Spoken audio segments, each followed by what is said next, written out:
So there may be some argument that he maybe pursued competitive districting too far and went too far from what local communities would have liked. But I think the bigger argument is that the constitutional amendment envisioned a process that uses the redistricting commission, not the use of a single judge with a single special master. Hi there, it's WAMC News Director Ian Pickus. And on this episode of the WAMC News Podcast, New York redistricting. Again. A mid-level state appeals court has ordered new congressional lines be drawn for New York. The ruling could benefit Democrats in the 2024 battle for control of the U.S. House.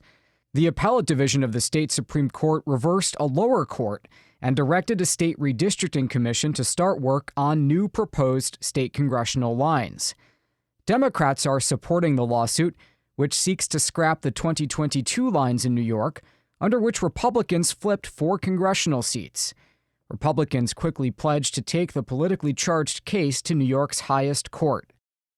For analysis, I called up Richard Briffault of Columbia Law School. What do you make of this latest twist in the long-running disagreement? Well, it's an interesting case, and of course we're not going to really know the answer until the Court of Appeals decides this case. But the essence of the claim that the plaintiffs are making, and they're basically being essentially Democrats, and they're supported by Governor Hochul and the State Attorney General, Tish James, is that the plan that was adopted by the special master for working for an upstate judge in 2022 was basically a placeholder.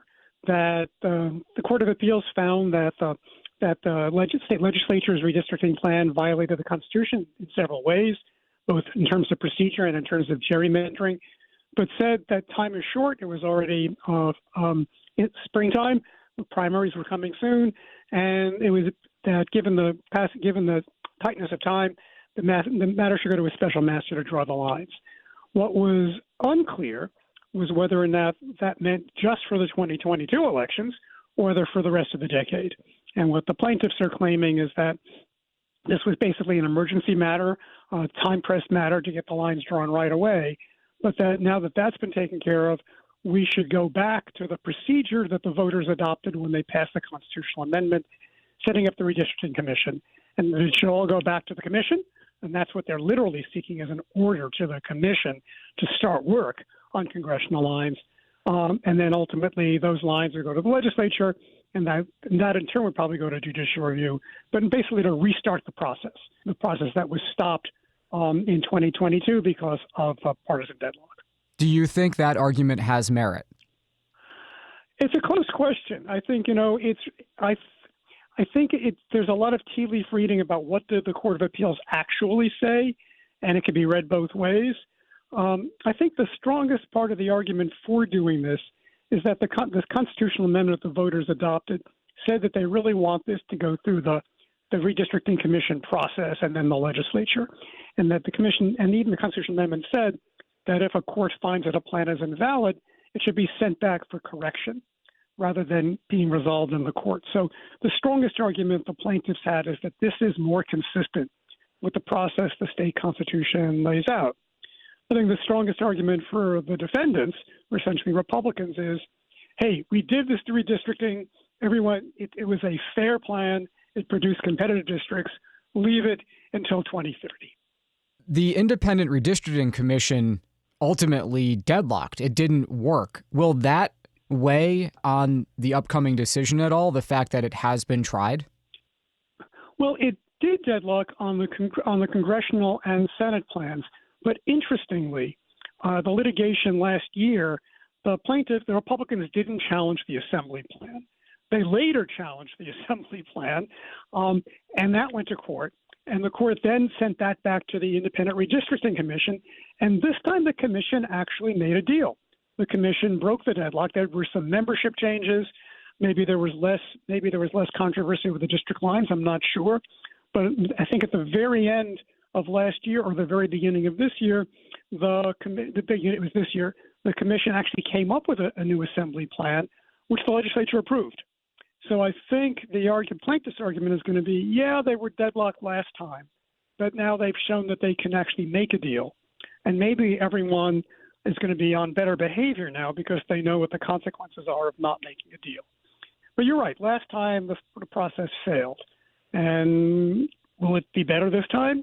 The work on the assembly plan gives some grounds for hope, but we don't know. How do you think the Court of Appeals will decide the case? I think it's fair to say it's seen as a fairly, sort of progressive body. It's going to be close. I mean, I think, as you know, last time there was division in the court. The majority basically found both that the procedure had been violated and that the plan was a gerrymander. And that was actually, I think, more than 4-3. But there was a division over the remedy, and only 4 judges supported the remedy of sending it back to the lower court to use a special master. And, of course, one of those judges, Chief Judge DiFiore, is gone. The media focuses a lot on the fact that she's been replaced as Chief Judge by somebody who was already on the court. But the real important person is Caitlin Halligan, who's the new judge, who's the only new judge for the court who has not participated in this before. And we'll see where she comes out.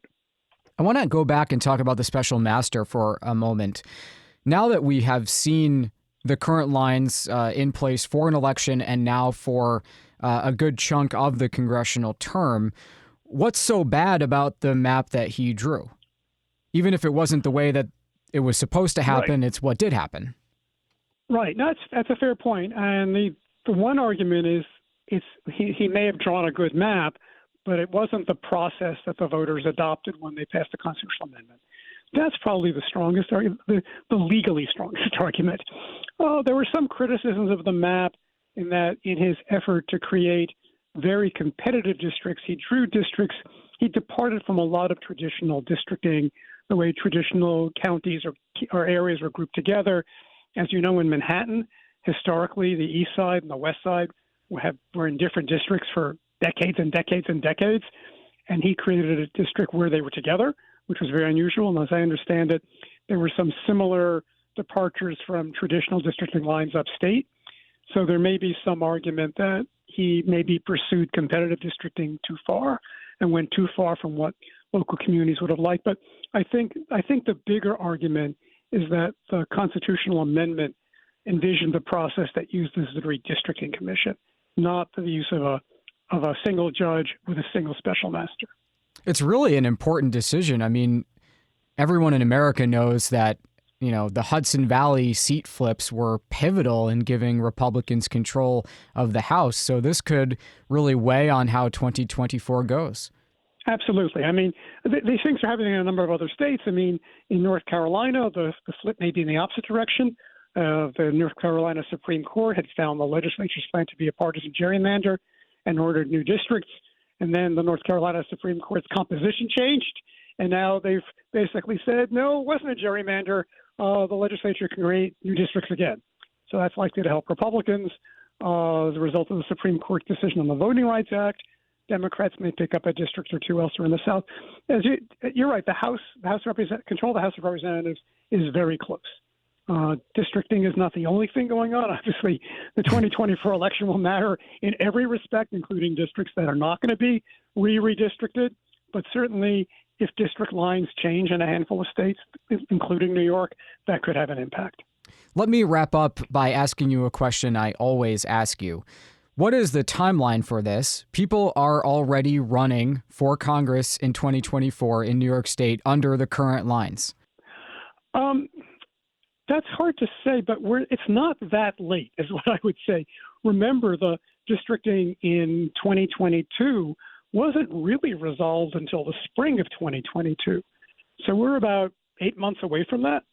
I don't know how quickly the Court of Appeals will take it, but presumably they'll take it reasonably soon. If we get a decision out of the Court of Appeals sometime in the fall, that gives the Redistricting Commission, I think, enough time to come up with a plan to get it to the legislature, for the legislature to do what it does, and for that to be reviewed. I mean, could be tight. Much will depend on how quickly the Court of Appeals acts. It is only July. It is not too late for a change this year, but as I say, and of course the Court of Appeals could decide to reverse the appellate division and keep the current lines intact. But, we're not going to know for a while. Richard Briffault with Columbia Law School speaking to us once again about New York's ongoing redistricting drama. Thank you, as always, for your time and your insight. My pleasure. Thank you. Okay, that does it for this episode of the WAMC News Podcast. Thanks so much for listening. Until next time, I'm Ian Pickus.